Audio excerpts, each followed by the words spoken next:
Oi! Nesta terça-feira, 24 de outubro de 2023, venho falar de um assunto de amanhã para abrir este vídeo, um assunto agradabilíssimo.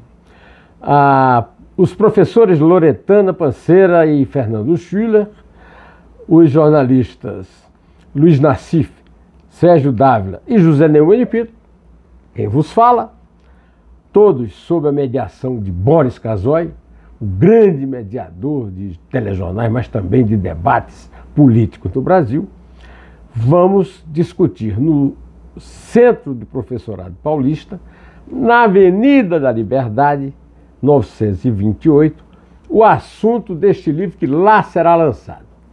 O livro Debate na Veia, de Fernando Mitre, com prefácio de Roberto da Mata, nos bastidores da TV, a democracia no centro do jogo. Li, está espetacular, recomendo a leitura, mas vamos agora aos assuntos de hoje. Se eu tivesse que começar com um título, eu diria: A vil tolerância de quem mata inocentes a esmo. Pois é, um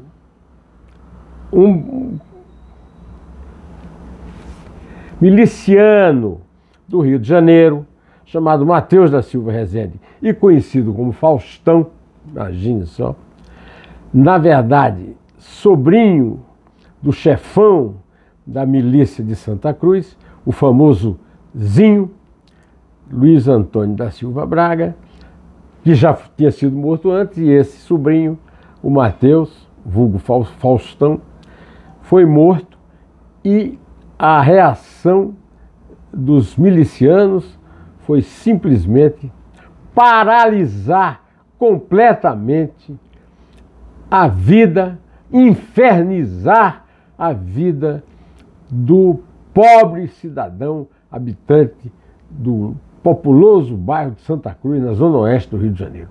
Um absurdo sem limites, ao qual o Estado não deu uma resposta adequada, como não dá nunca, como não vai dar nunca. O Estado brasileiro é indecente, porque vende uma solução geral dos problemas e não entrega nada, entrega mais problema. Por quê?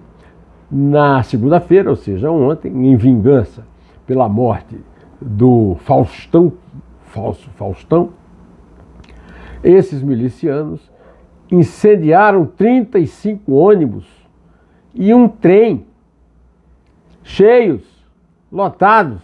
Imagine o inferno que não foi isso. A população é vítima duas vezes. É vítima porque é pobre, não tem emprego, é subempregada ou desempregada, não recebe do Estado a devida assistência, não tem sequer serviços públicos adequados, iluminação, distribuição de água, programação de TV a cabo, por exemplo. Tudo isso é controlado por um conflito entre milícias e traficantes, que parece que agora no Rio esse conflito mudou de figura, porque está havendo, na verdade, um conflito entre alguma milícia associada a algum grupo de traficantes versus algum grupo de traficantes ligado à milícia. Pois bem, 35 ônibus e um trem queimados são o resultado da vingança da morte deste miliciano. Eu quero lembrar a vocês, não sei se vocês se lembram, mas no começo do governo Jair Bolsonaro, o ministro da Defesa de então, dos muitos que houve, sem que nenhum tenha defendido nenhum cidadão, o general Fernando Azevedo de Silva, cometeu a suprema estupidez de dar declarações de que as milícias nasceram para o bem. As milícias são muito bem definidas pelo professor Walter Fanganiello Mairovitch, desembargador aposentado do Tribunal de Justiça, que mostra que as milícias, até o M de máfia tem, mais do que os próprios traficantes, porque as milícias cobram proteção do comércio e do cidadão honesto que moram nessas quebradas, como dizia o saudoso Plínio Marcos, que conhecia muito bem essa realidade social, essa trágica realidade social na qual ele mergulhou para escrever grandes clássicos do teatro brasileiro, como Dois Perdidos numa Noite Suja.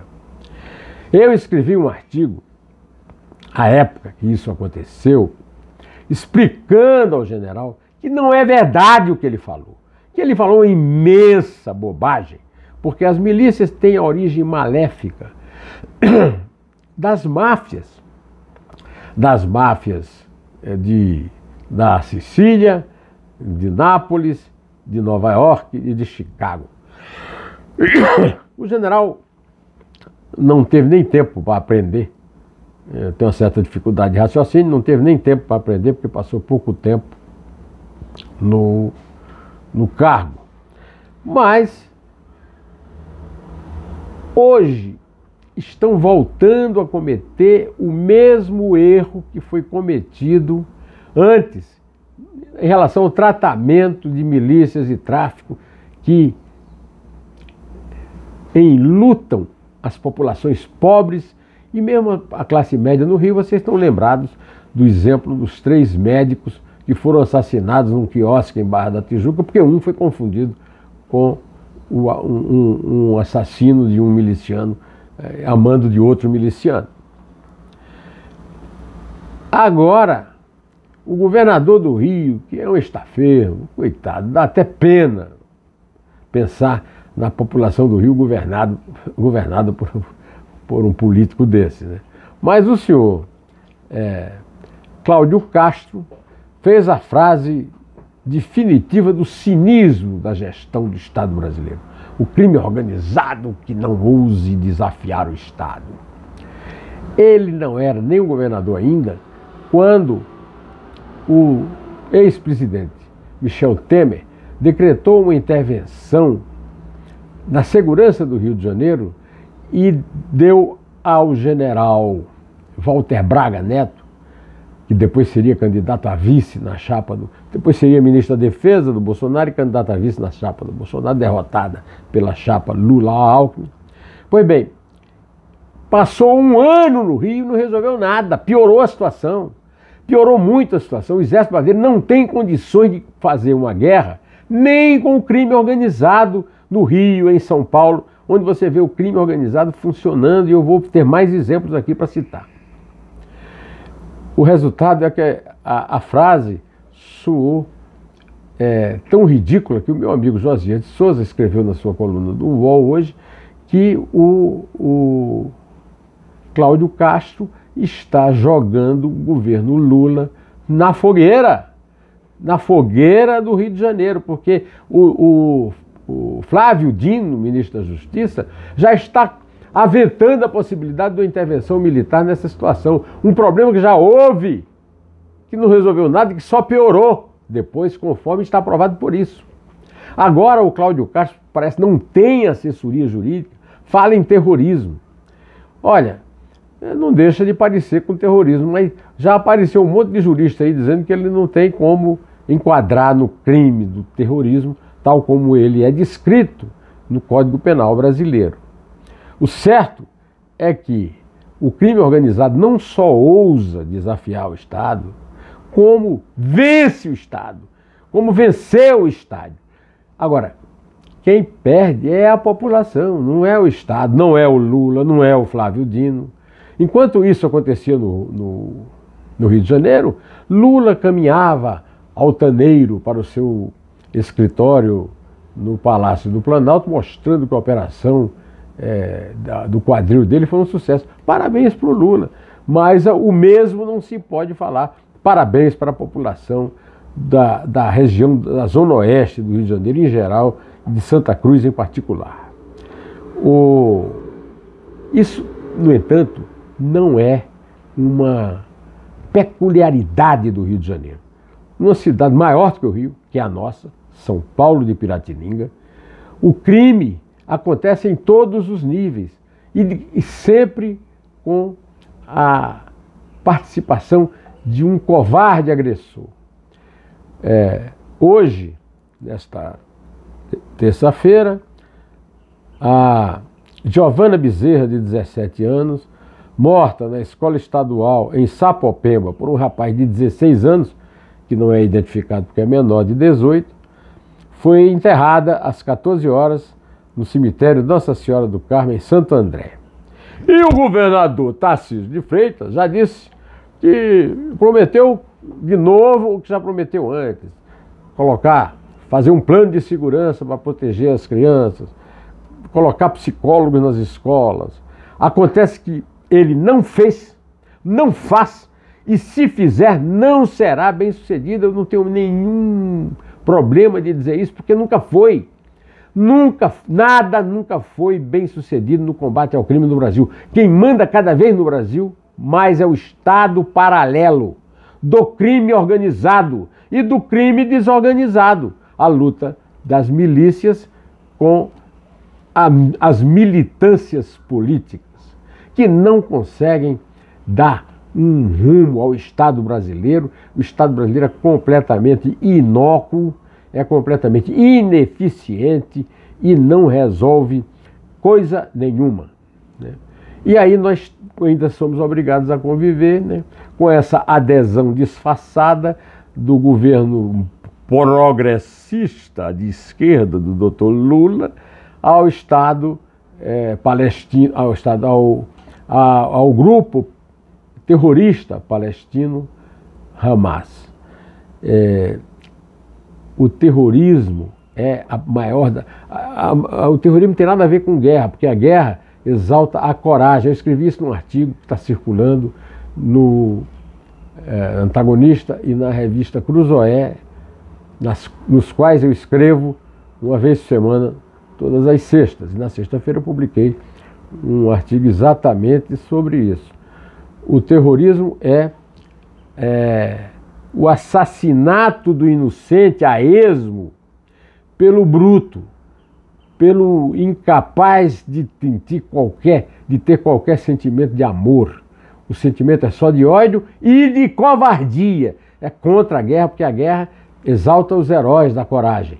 O terrorismo exalta a covardia. É por isso que eu chamei de a vil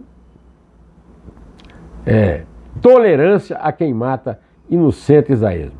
Crianças, adolescentes como a Giovana Bezerra e tantos outros lá que estão em Israel, na faixa de Gaza, e que são agredidas pelas bombas de ambos os lados. A verdade é que o governo brasileiro, por exemplo, tem uma posição covardíssima a respeito disso. A participação do Brasil na ONU, que eles querem consagrar como a grande presidência do Conselho de Segurança Nacional, é ridícula, né? Ridícula. Agora, chegam os Estados Unidos, como chegaram lá hoje, propuseram lá um cessar-fogo que vai ser discutido, tal, mas não vai ter veto, né? O brasileiro teve 12 votos e teve um veto dos Estados Unidos, e o Brasil não contou com isso, apesar de ter sido um dos fundadores do Estado de Israel, na pessoa do ex-chanceler Oswaldo Aranha. Antes de concluir, eu quero convidar você para ver o Dois Dedos de Prosa com Pedro Dutra, um advogado que escreveu um magnífico retrato do que foi a democracia, a ditadura do Estado Novo e depois a democracia de 46 no Brasil, na figura de Francisco Santiago Dantas, que ele retrata muito bem e explica certas coisas que para mim nunca foram muito bem explicadas, como a queda do Getúlio do Estado Novo, a eleição de Dutra e depois os seguidos golpes que resultaram em 1964, até hoje uma dúvida na história do Brasil, né? Temos também o Neumann entrevista o Reginaldo Nasser, um professor da Pontifícia Universidade Católica de São Paulo, que conhece tudo de Oriente e que deu um banho, dando a solução que parece óbvia, mas que vai ser difícil chegar lá. É a implantação de um Estado palestino para acabar com essa coisa do terrorismo, ser glorificado como tem sido, né? O Hamas agride Israel na calada da noite e leva sequestradas pessoas, principalmente mulheres e crianças e idosos, né? E o mundo inteiro batendo palmas. Não, Israel não podia ter reagido. Israel tem que reagir. Agora, a questão é a seguinte: ou cria um Estado palestino, ou vai ter essa luta interminável. Eu vou ficando por aqui, direto ao assunto, em té.